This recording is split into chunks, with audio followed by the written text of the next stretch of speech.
host anda semua bagi topik yang sangat penting dan akan kita kupuskan pada malam ini. Adakah anda tahu anda sudah terkena stroke? Topik pun tak menarik kan? Jom kita rungkaikan. Sebelum saya mula, mari kita mengenali Puan Lin dengan sejarah pendidikan beliau. Beliau merupakan kelulusan dalam bidang sains makanan dan permakanan dari UMT sedang merupakan pesijil jurulatih halal oleh Akademi Halal Antarabangsa Malaysia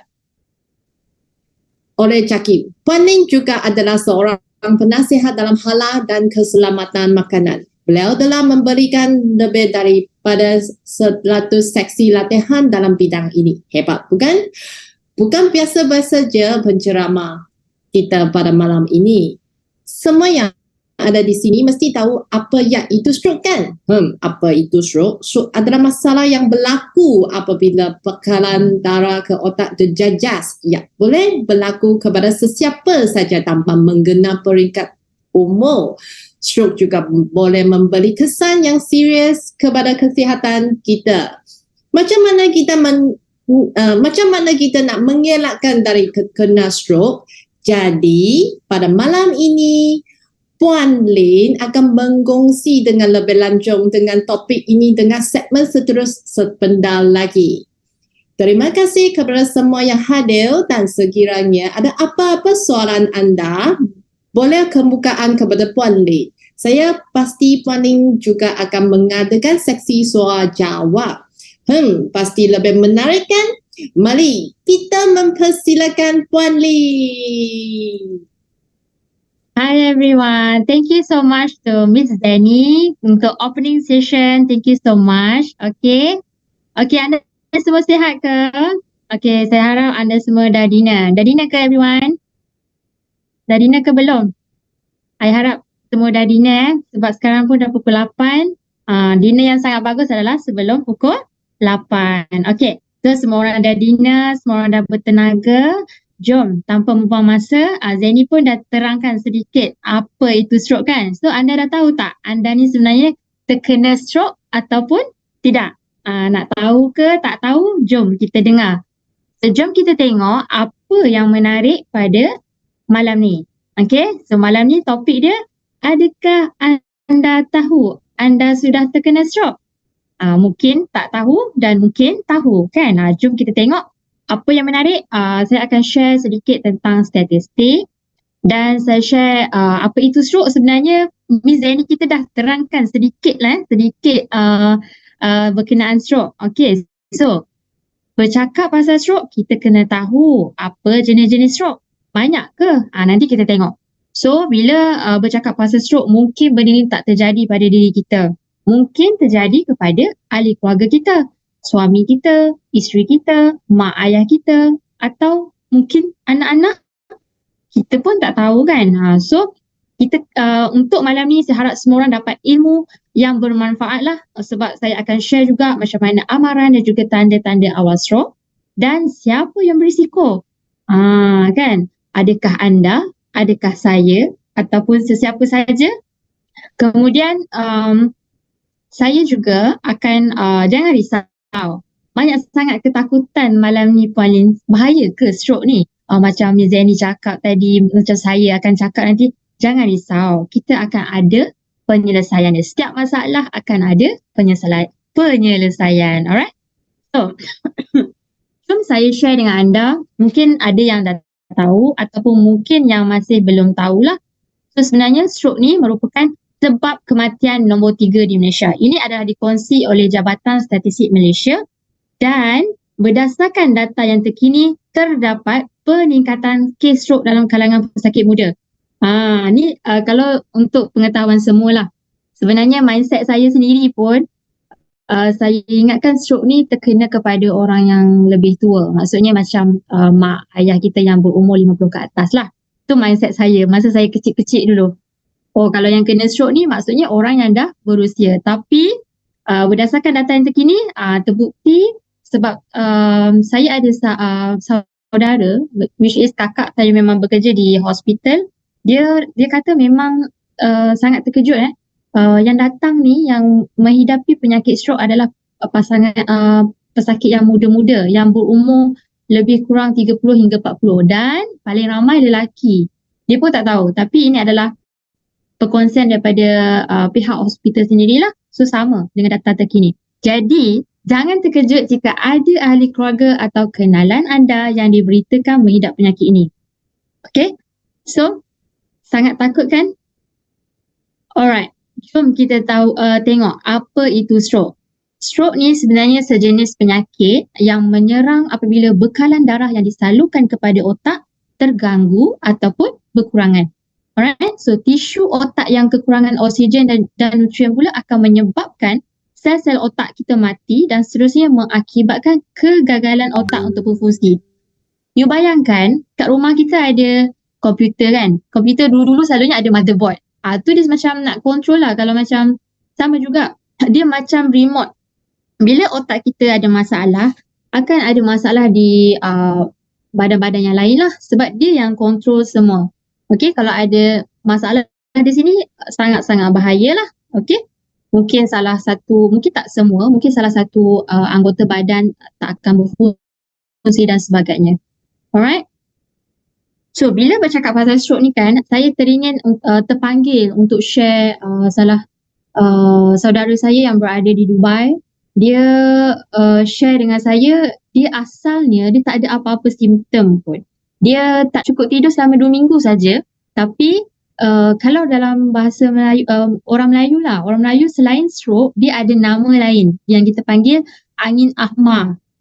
Okay, angin ahmar. So, dia kata sebelum angin ahmar tu, dia terkena angin ahmar tu, 2 minggu sebelum dia tak cukup tidur sahaja.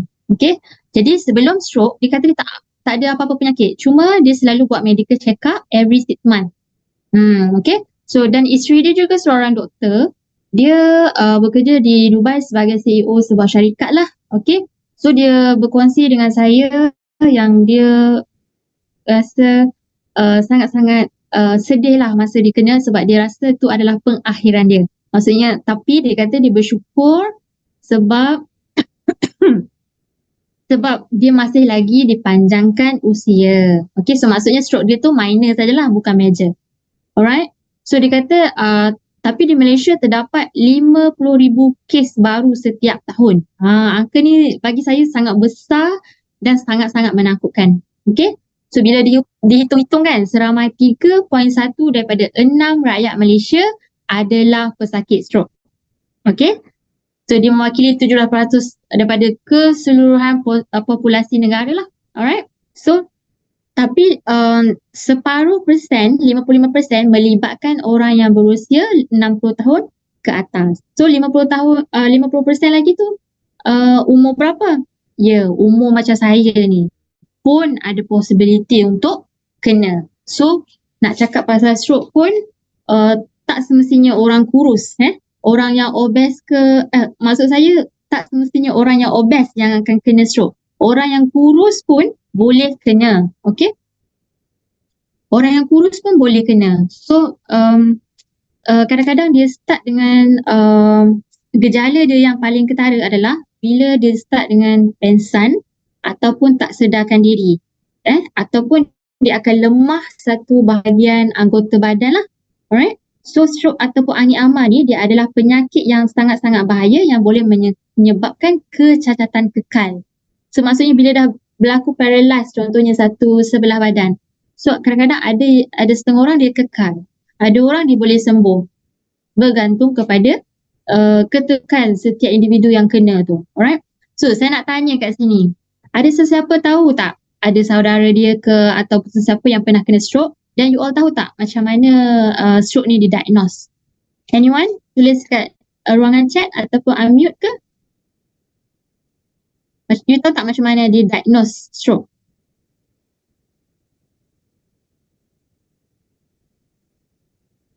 Tak tahu Okay, so tak tahu, saya bagi tahu. So maksudnya stroke ni dia boleh didiagnose melalui beberapa teknik lah. Contohnya macam CT scan. Bila you dah dihantar ke hospital, doktor akan proceed dengan MRI scan, ultra bunyi, Doppler ataupun arteriografi dan sebagainya lah. Banyaklah prosedur yang akan dilakukan. Okay, So, bila bercakap pasal stroke, of course dia ada jenis-jenis stroke. So, dia ada dua jenis stroke yang mudah saja untuk faham. Daripada malam ni, I rasa semua orang akan terus ingat lah. Tak perlu hafal, tapi at least you tahu Jenis stroke ni terbahagi kepada dua, iaitu ischemic stroke dan juga stroke berdarah. Ischemic stroke ni, dia berlaku apabila salur darah arteri ni, kan, salur darah kita ni nak ke bahagian otak tu, dia ada tersumbat. So kalau you perasan dekat gambar ni, dia ada bekuan darah yang akan menghentikan aliran darah ke satu area ke otak. Macam pipe lah, kalau ada benda tersumbat dia tak boleh lalu kan. Itu sangat-sangat bahaya lah. Okay, so maksudnya kalau yang satu lagi kita panggil hemorrhagic stroke, stroke berdarah. Ini senang nak ingat sebab dia berlaku apabila salur darah tu, salur darah arteri ke bahagian otak tu dia terus pecah. Macam yang ischemic tu dia tersumbat kan. Kalau salur darah stroke berdarah ni dia terus pecah. Dan selalunya dia dikaitkan dengan orang yang ada high blood pressure.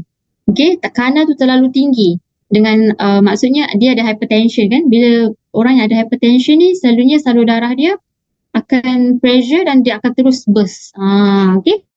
So dia akan selalu dikaitkan. So bila bercakap pasal hypertension ni, saya teringat ibu saya di kampung. So my mum ni dia sebenarnya dia ada hypertension. So saya sangat risau lah. Sebab orang yang ada hypertension ni ada high possibility untuk dapat stroke. Dan stroke, mungkin stroke berdarah lah. Okay. So apa yang saya kagum dengan saya punya my mum, dia tahu dia ada high blood pressure dan dia dah makan ubat yang agak tinggi lah, dos yang agak tinggi. Tapi bila dia rasa macam badan dia tak sedap ke ataupun ada possibility untuk macam kebas-kebas tangan kan, so dia ada dia punya prevention lah. Maksudnya saya tak risau sangat sebab dia macam boleh control. So dia bila rasa badan tak sedap tu dia akan cepat-cepat minum jus sebab sekeliling my mum punya house ni dia memang ada dia memang ada tumbuh-tumbuhan yang segar. So maksudnya ada buah-buahan yang segar, so dia just petik-petik dan dia buat dia buat jus lah.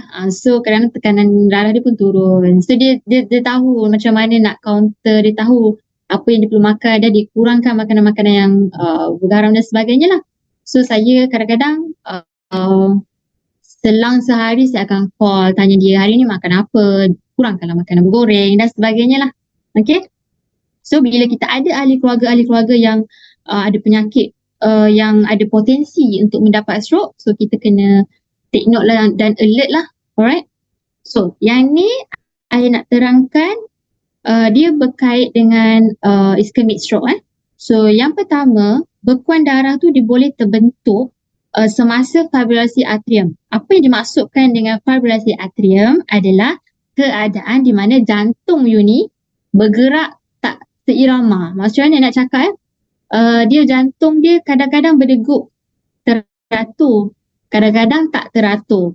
Kan? Maksudnya setengah orang dia fibrilasi tu dia tak mengalami sebarang gejala pun. Okay? Tapi setengah orang dia mengalami heart palpitation. Saya rasa yang datang hari ni dia tahulah apa maksud heart palpitation tu. Sebab ada satu program yang saya dijemput datang. Saya menjadi juri dan bersama-sama saya ada profesor daripada Universiti Putra Malaysia dan lagi seorang daripada SIRIM. So kami bertiga adalah juri pada hari tersebut untuk buat sensory evaluation. Kita ada banyak usahawan yang come out. Banyaklah, memang seronok. Dia ada kopi, produk-produk yang berasaskan daripada kopi, daripada sambal, daripada tumbuh-tumbuhan dan sebagainya lah. So saya punya juri di sebelah saya ni, sahabat saya, profesor daripada UPM tu, dia di depan mata saya nampak lah benda ni berlaku. Dia ada heart palpitation. Dia tak boleh minum kopi dan dia akan terus berdegup kencang. So dia terpaksa tarik diri daripada hari tersebut sebab banyak produk yang dia kena rasa adalah daripada kopi. So itu yang dimaksudkan dengan heart palpitation. Okay, yang kedua kemudian perjalanan bekuan darah dalam aliran darah. So bila ada bekuan darah dekat salur darah tu, apa yang terjadi? So dia akan sekat laluan darah tu kan. Sepatutnya darah tu akan mengalir ke otak. dia akan hantar oksigen, hantar nutrien dan sebagainya, dan benda tu tak sampai. So benda tu lah akan tiba-tiba akan jadi stroke. Senang je nak faham. Okay? Tak perlu saya bagi fahaman secara mudah lah untuk you all faham. Okay? So kalau saya sebut secara teknikal mungkin you all tak faham. Okay.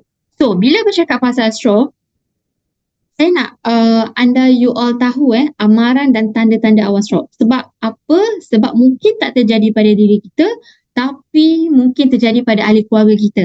Mungkin bukan berlaku pada hari ni, mungkin akan berlaku akan datang. Kita tak minta lah, tapi when you have this ilmu kan, so bila you berhadapan dengan orang yang terkena, you tahu nak buat apa. So kita boleh menggunakan method FAST. Yang pertama, kita tengok F, face, muka. Kita tanya dia, bukan kita tanya dia, kita tengok, kita pandang dia, kita suruh dia senyum. Okay, bila masa dia senyum tu, you tengok ada tak muka, mulut dia tu ataupun wajah dia tu sebelah jatuh ke ataupun kendur ke ataupun muka dia something wrong, tak sekata. Okay, so tu first, fast, face, muka. So yang kedua, you tengok dia punya arm, tangan dia. You suruh dia angkat kedua belah tangan ataupun you suruh angkat tangan lah, satu ke dua ke, and then you tengok tangan dia. Adakah tangan dia macam jatuh? Macam ni kan, you suruh angkat, and then kalau tangan dia jatuh, jangan dia lembik ataupun dia tak mampu nak angkat tangan pun. So you have to pantau lah. Okay, yang ketiga, S, speech, ucapan. So you tengok keadaan dia masa tu, you suruh dia ikut satu ayat yang mudah. Contohnya, saya sayang awak. Contohnya macam tu. Dia boleh ikut tak? Kalau dia tak boleh ikut dengan jelas, dia babbling, dia macam macam tu kan. Tak boleh nak sebut dengan jelas, something wrong lah. Tuturan dia tu tak jelas. Okay, you take note. Alright. So yang keempat, masa, time. Okay. So time ni bila sekiranya kita perhatikan orang tu dia mempunyai semua yang saya sebutkan tadi, FAS tadi tu, so you tak ada buat pilihan lah, you have to call 999. So masa tu you dah kena call talian kecemasan. Okay. Puan Lin, saya kalau my mum kena, saya rasa saya panik lah, saya tak boleh lah nak buat test ni. Tak apa, terpulang kepada semua orang. Kalau you boleh check dulu daripada rumah, you terus buat benda ni. Then you rasa okay, semua kriteria ada, you terus call 999. Tapi kalau you terus panik, you terus je lah bawa ke hospital. You terus bawa ke hospital sebab ada seorang dia stroke, dia terus paralyzed. Dia terus macam terus nampak muka dia sengit. Okay. So benda-benda ni kalau you tak tahu, tapi saya rasa malam ni semua orang dah tahulah. Okay. So you diagnose dulu tanpa buang masa, you terus call 999 lah. Alright. So jom kita tengok golongan yang berisiko. So golongan yang berisiko ni terbahagi kepada dua, iaitu yang pertama, faktor yang tidak boleh diubah SWOT. So faktor yang tak boleh diubah SWOT ni apa? Yang pertama, sejarah keluarga. Macam saya lah, saya ada sejarah keluarga yang ada hypertension. So possibility untuk saya dapatkan hypertension adalah tinggi daripada anda yang tak ada sejarah keluarga. Sama juga stroke, kalau kita ada sejarah keluarga yang memang dah pernah kena stroke, so mungkin ada high possibility lah risiko stroke tu akan semakin meningkat disebabkan isu kesihatan genetik seperti tekanan darah tinggi. Okay. So next, berkenaan umur. Umur ni tak boleh ubah. So maksudnya kalau dulu semakin meningkat umur, semakin tinggi risiko untuk mengidap penyakit stroke. Okay. Tapi sekarang kalau ikut data daripada hospital, tak nanti tua pun you dah ada possibility untuk kena. So nak tak nak you kena jaga makan, kena jaga semua benda lah. Okay. So yang ketiga berkenaan jantina. Okay, jantina menurut kajian kes stroke atau angin aman ni lebih banyak terjadi daripada golongan wanita berbanding lelaki. Alright. So next. Okay, so jom kita discuss. Saya nak daripada saya seorang je bercakap, saya nak anda semua pun bercakap. Boleh tak? Siapa nampak yang saya tunjuk anak panah ni kan? Yang pertama ni, mesin apa? So, siapa boleh bagi tahu saya? Ni mesin apa ni yang ada nombor ni? 80 kat bawah. Boleh tulis kat ruangan chat ataupun unmute. ni tempat untuk check apa? Cek tekanan darah. Cek tekanan darah. Terima kasih. Okey, ni mesti ada kat rumah. Saya pasti setiap orang mesti ada kat rumah. Ataupun dia selalu pergi ke farmasi ataupun dia pergi ke hospital ke untuk check lah kan kalau you ada high blood pressure lah. So yang ni adalah untuk check. Thank you untuk siapa yang bagi tahu tadi. Oh, apa tu? Blood pressure machine. Yes, betul Cynthia. Tego apa yang stick move manometer. Okey, yang ni terlalu advance ni. Okay. So yang ni adalah untuk check tekanan darah. Ya, betul. So bila lagi bagus kalau benda ni ada di rumah lah setiap orang. Tak mahal pun saya rasa. Murah je. So you boleh pantau you punya high blood pressure. Sebab kadang-kadang yang ni pun terjadi. Macam ayah saya. Tadi saya cerita mak saya. Sekarang ayah saya. Ayah saya memang sihat sampai umur dia 70 tahun. Tahun ni genap umur dia 70 tahun. So dia baru mengidap high blood pressure pada umur 70. Before this dia tak pernah ada dan dia sangat aktif. Dia selalu main badminton. Okay. So dia masa dia terkena high blood pressure tu dia memang tak boleh terima kenyataan lah. Dia kata betul ke? Macam tak logik je sebab dia sangat menjaga pemakanan dia dan dia sangat menjaga kesihatan dia. Even lepas makan dia memang tak minum air. Itu saya sangat salute. The way dia jaga diri dia, kesihatan dia, dia memang jarakkan sebab kadang-kadang ada orang kata kalau minum air terus lepas makan menyumbang kepada perut buncit, betul tak?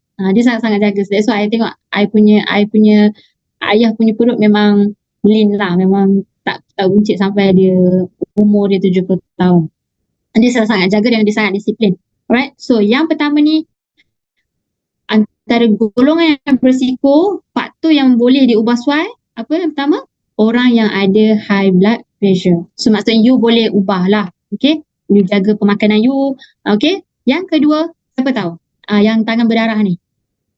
Siapa boleh mute ke ataupun tulis kat ruangan chat? Cek sugar content. Siapa tahu? Saya rasa. Cek sugar content. Thank you. Mubin eh? Ya. Mubin ke yang bercakap? Okay, thank you Mr. Mubin. Yes, sangat betul. Mr. Mubin ni sangat expert lah bab kesihatan ni. Dia semua mesin dia tahu. Okay.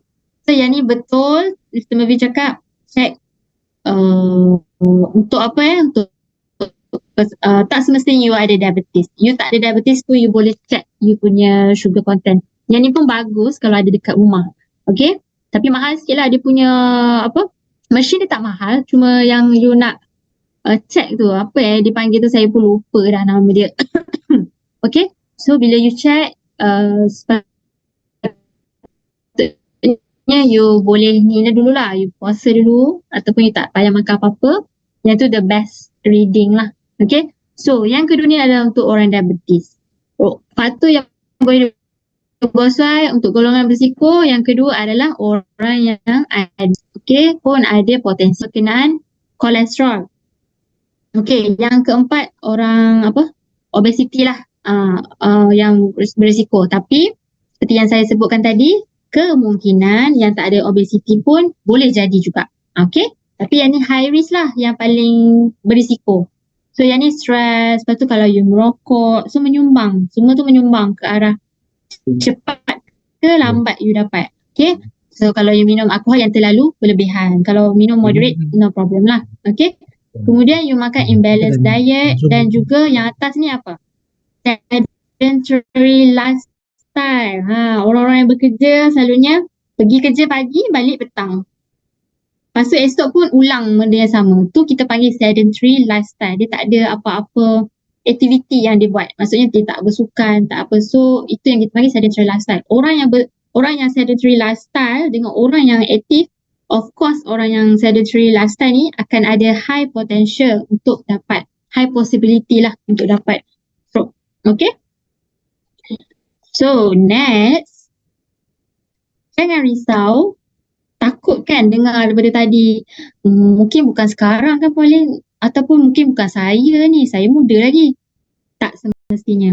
Bila bercakap pasal stroke ni, memang daripada tadi saya duk highlight, everyone can have stroke. Okay. So tapi jangan risau sebab stroke 80% dapat dicegah. Macam mana? Okey, serangan tu dapat dicegah jika setiap orang ambil langkah untuk elak penyakit daripada berlaku. Okey, so ustaz sangka bahawa kita ni tak berisiko untuk diserang stroke. Sebab sesiapa saja boleh kena stroke, macam muda, tua, tak kira races, tak kira India ke, Chinese ke, Malay ke, semua boleh. Semua ada possibility. Okay? So, yang pertama, of course, kita kena menggayakan gaya hidup yang sihat lah. Okay? Yang kedua, kena ada pemakanan yang sangat bagus. Yang ketiga, nanti kita tengok. Okay, gaya hidup yang sihat ni, jika you ada high blood pressure ataupun hypertension, seseorang tu sebenarnya dapat dikawal dengan pemakanan, senam-senaman. Tapi kalau you ada high blood pressure kan, kalau doktor suruh you makan ubat, you kena makan ubat. Sebab dia ada stage, tak silap saya, dia ada hypertension 1, 2, 3, dia ada stage. Macam my mum, dia dah sampai stage yang ketiga. So dose dia dapat tu memang tinggi. So dia tak boleh tinggalkan ubat dia. You kena makan ubat. Bila you dah diagnose as diabetes ke, hypertension ke, you kena makan ubat. Tapi dalam masa yang sama, you boleh menjalankan gaya hidup yang sihat lagi lah. Maksudnya you boleh ambil apa-apa pemakanan tambahan, you boleh buat senaman, dan benda-benda tu yang you buat, usaha you takkan sia-sia.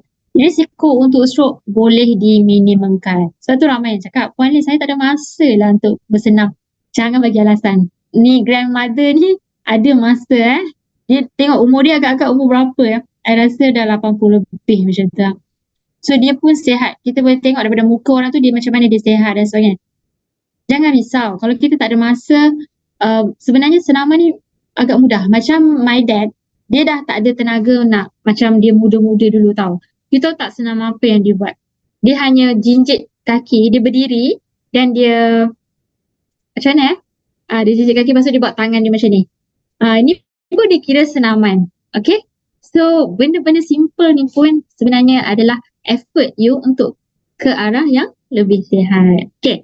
So dari segi pemakanan, malam ni pihak EasyCare kami, saya mewakili pihak EasyCare Malaysia, ingin menggalakkan anda untuk elak makanan yang berkait ni lah, tinggi gula, tinggi garam, tinggi lemak, lepas tu daging yang proses-proses macam hotdog, sausage tu kan, benda tu sedap tapi cuba elakkan lah.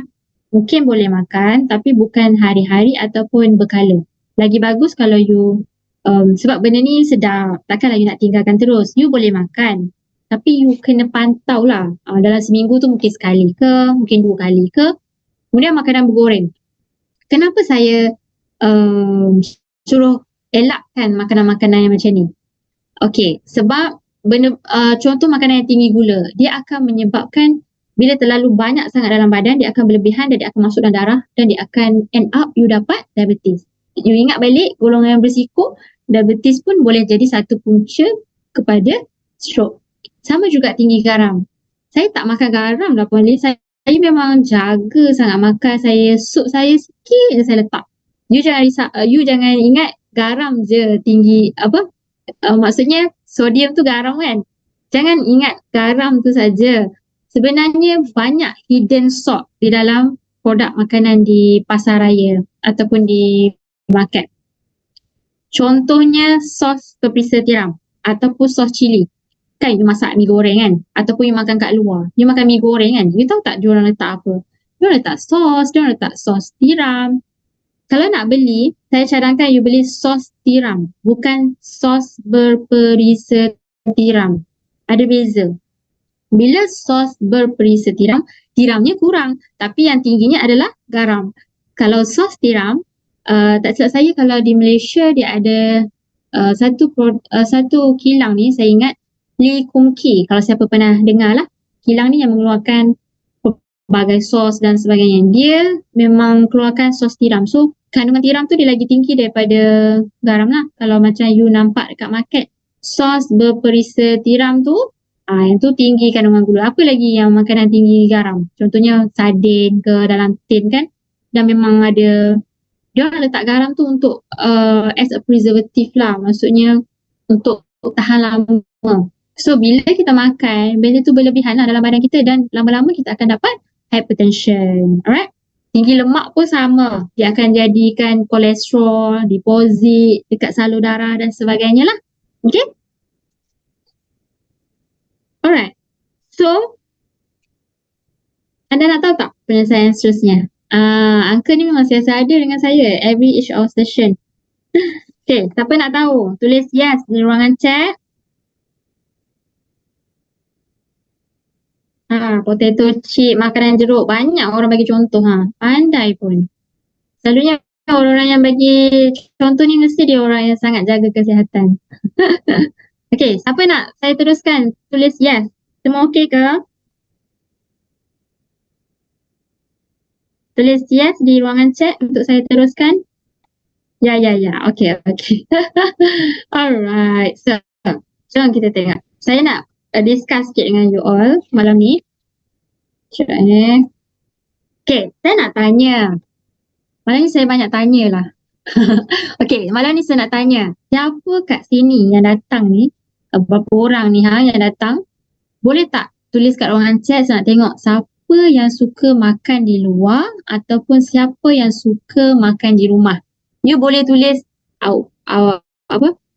eat outside ataupun eat at home ke, terpulang lah. Saya nak tanya, you suka makan di rumah ke makan di luar? Saya nak tengok, saya nak survey sikit. Everyone have to write down kat ruangan chat sekarang. Okay, Melvin cakap eat at home. Lagi yang lain? Di rumah. Ni semua pandai masak ni rasa. Lagi? Cynthia pun kat rumah. Cynthia pun suka masak ni rasa. Okay, ni semua makan kat rumah ni masak ke ataupun you order Grab lepas tu you makan kat rumah? Kalau you order Grab, you makan kat rumah tu sama je. You makan kat luar lah tu. Okay, yang lain? Mak tak suruh makan pasar. Aduh, tapau je Okay, so kalau tanya saya pun kan, saya akan jawab makan di rumah lah. Of course lah kita suka makan di rumah. Mungkin sebab environment yang selesa. Tapi benda yang saya nak highlight pada malam ni adalah bukan sebab environment rumah lebih selesa ke, kat luar panas kan. Macam ramai orang malas nak beratur. Apa yang saya nak highlight malam ni? Makan di rumah tu selalunya lebih selamat lah daripada makan di luar. Okay?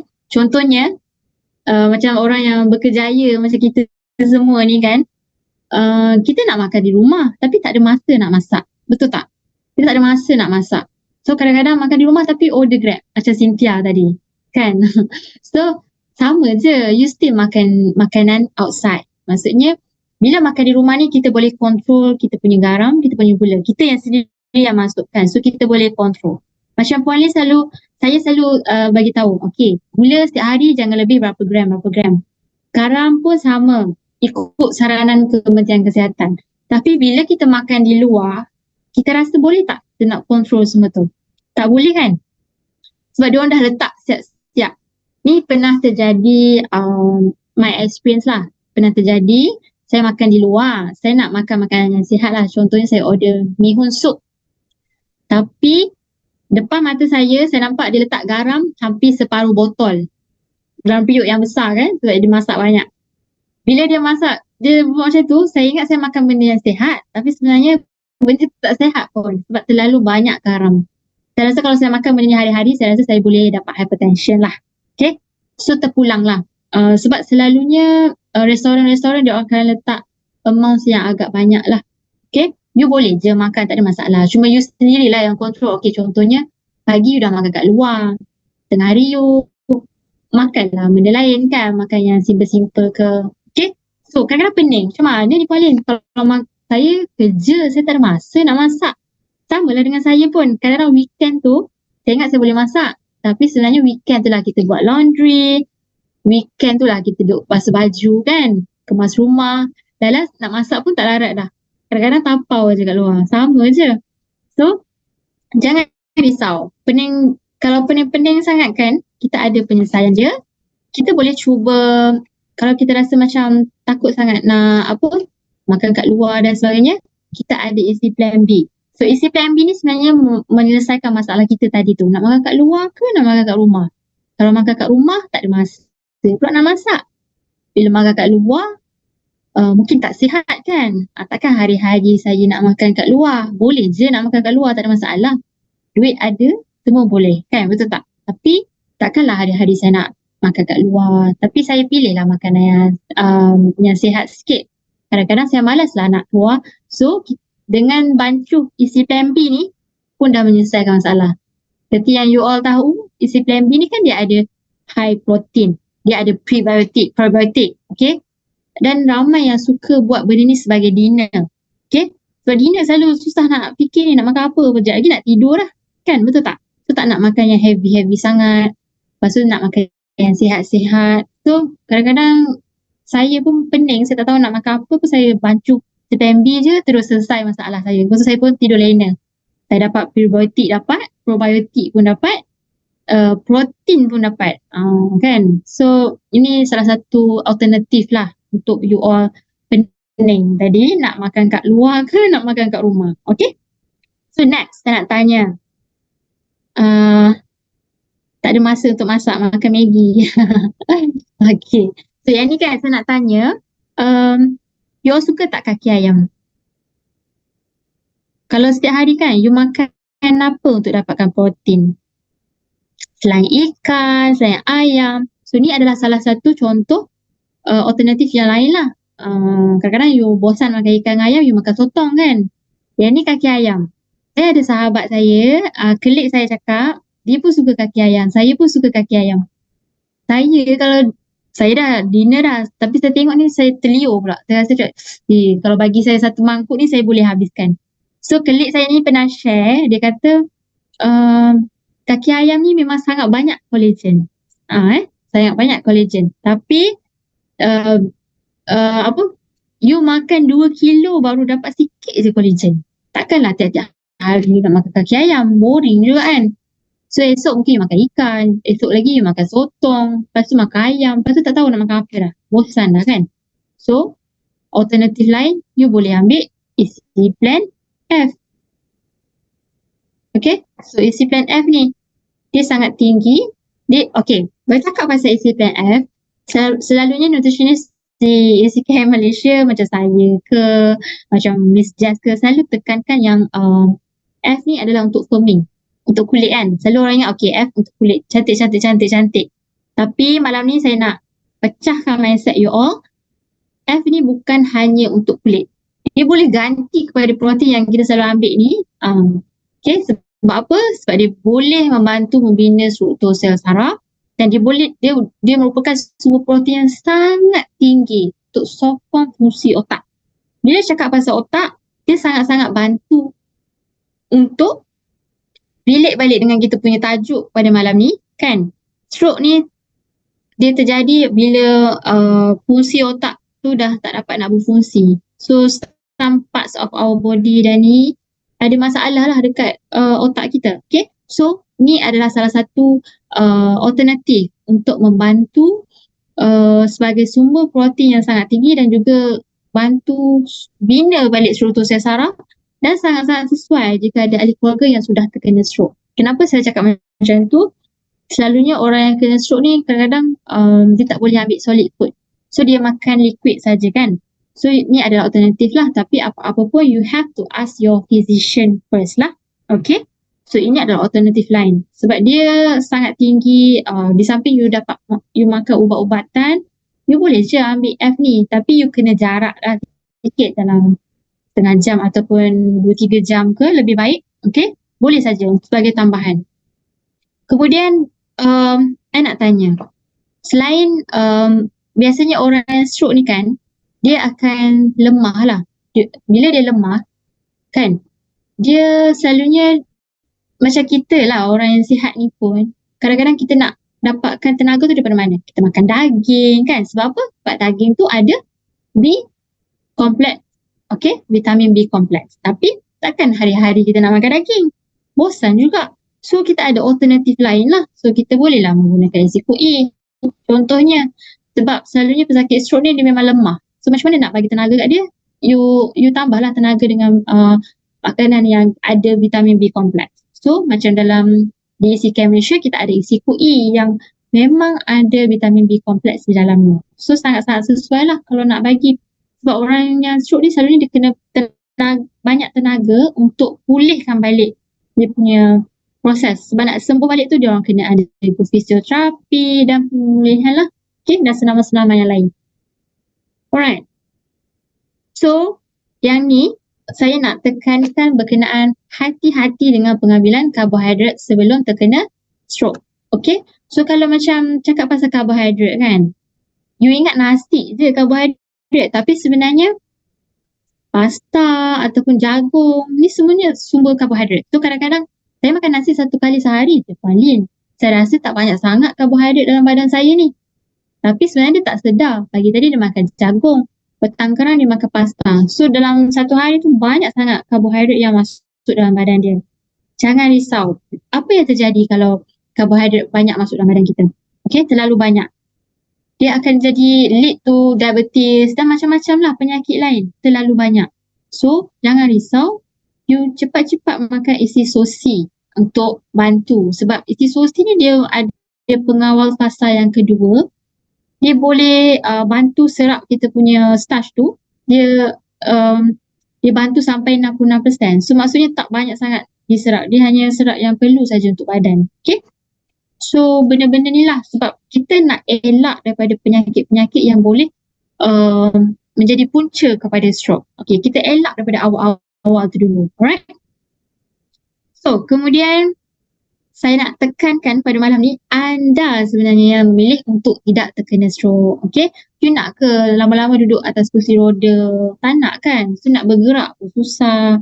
Okay, bila dah terkena tu susah nak patah balik. Tapi you boleh prevent dulu sebelum terkena. So anda yang pilih. So you kenalah makan makanan yang sihat-sihat. Maksudnya macam makanan buah-buahan, sayur-sayuran dan sebagainya. Tapi dan buah-buahan yang tinggi antioksidan. Tapi kadang-kadang itulah saya perasan rakyat Malaysia ni sangat-sangat susah untuk comply makanan balance diet. Maksud saya suku-suku separuh. You kena makan nasi segenggam je. Lauk 2 genggam. Sayur banyak kan maksudnya. Tapi saya jarang nampak orang Malaysia mengamalkan. That's why ramai rakyat Malaysia ni jatuh sakit. Macam-macam penyakit.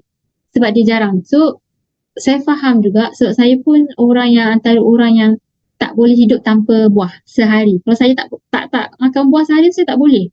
Saya tak tahu kenapa. Itu memang habit saya lah. Tapi kadang-kadang saya busy dan saya tak sempat. Saya akan ambil 1 sachet isi food D lah untuk memenuhi nutrien saya supaya saya tak nak sebab saya takut sangat kalau masa kita tua kan. Tapi kadang-kadang tak tunggu tua lah.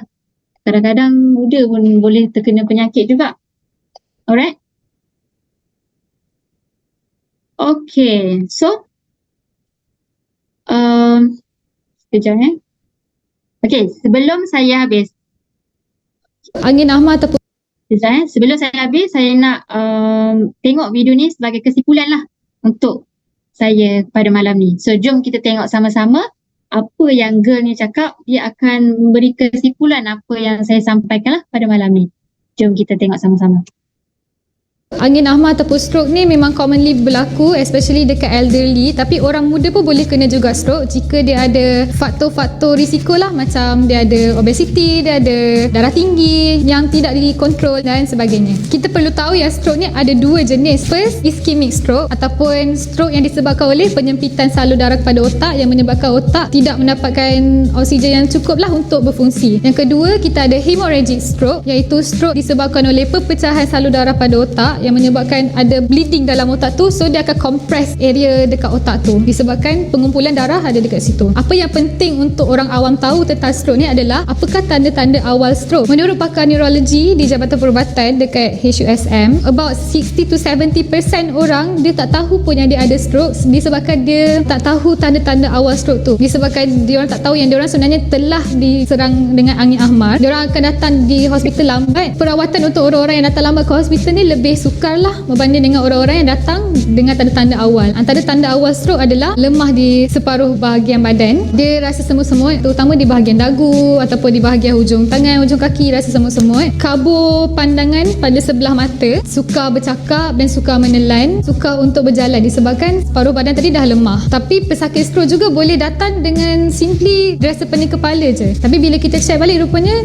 dekat MRI brain dia dah ada tanda-tanda untuk kena stroke. Dengan kita tahu tanda-tanda awal untuk stroke ni, kita boleh membantu orang yang kena stroke dengan lebih cepat. So ada akronim dia untuk tolong orang yang kena stroke, iaitu kita kena ingat FAST. F maksudnya facial drooping, maksudnya sebelah muka dia dah kelihatan sengit. Kalau kita tengok dia senyum pun senyum dia sengit sebelah. Kita tengok mata dia pun mata dia macam tertutup sebelah. Tu maksudnya orang kena stroke. Second A, arm. Arm maksudnya dia dah lemah separuh bahagian badan dia. So kita nampak dia tak boleh nak angkat pun tangan dia. Jadi itu adalah juga tanda orang kena stroke. S adalah speech, maksudnya dia dah tak boleh nak bercakap secara normal. Dia sukar nak bercakap. So T, time to call 999.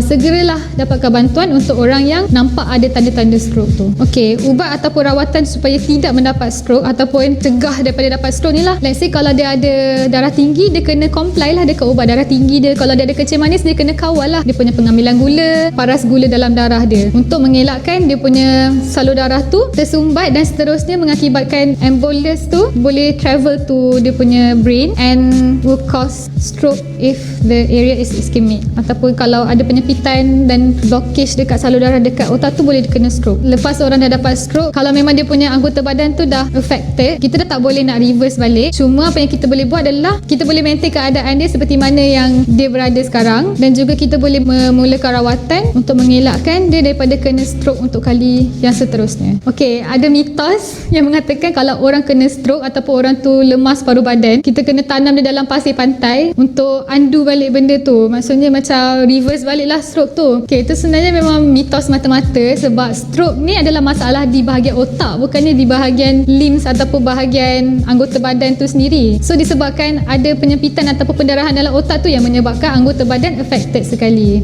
So kita tanam otak dia? Tak, kita tak perlu tanam otak dia. Apa yang kita perlu buat adalah dapatkan rawatan segera untuk orang yang ada tanda-tanda awal stroke. Okay, so thanks for the girl. Dia buat kesimpulan lah untuk saya pada malam ni. So semua dah faham, semua dah tahu macam mana nak atasi kalau benda ni terjadi pada ahli keluarga dan sebagainya. So, sebelum kita ke sesi soal jawab ataupun sesi sharing, saya yang akan tanya you all soalan dulu sebab saya nak tahu you all faham ke tak apa yang kita cuba sampaikan lah pada malam ni. Okay? So, soalan yang pertama, saya nak pick nama. Boleh ke? Atau ada siapa-siapa yang nak volunteer? Saya rasa saya akan pick nama lah. Okay? Soalan satu, sila baca. Ada boleh baca ke? Ataupun saya yang akan bacakan dan anda jawab Saya pick Cynthia lah. Soalan satu. Cynthia ada ke? Hai. Hi Cynthia. Are you ready? Okay. So, soalan pertama saya nak tanya Cynthia. Nak tengok you faham ke tak pada malam ni lah. Siapa yang paling berisiko untuk dapat penyakit stroke? Yang pertama, parents. B, isteri anda. C, suami anda. D, ahli keluarga anda. Dan E, semua di atas. Which one? Jawapannya semua di atas. Betul tak? Anda yakin? Yakin. Yakin. Okay, saya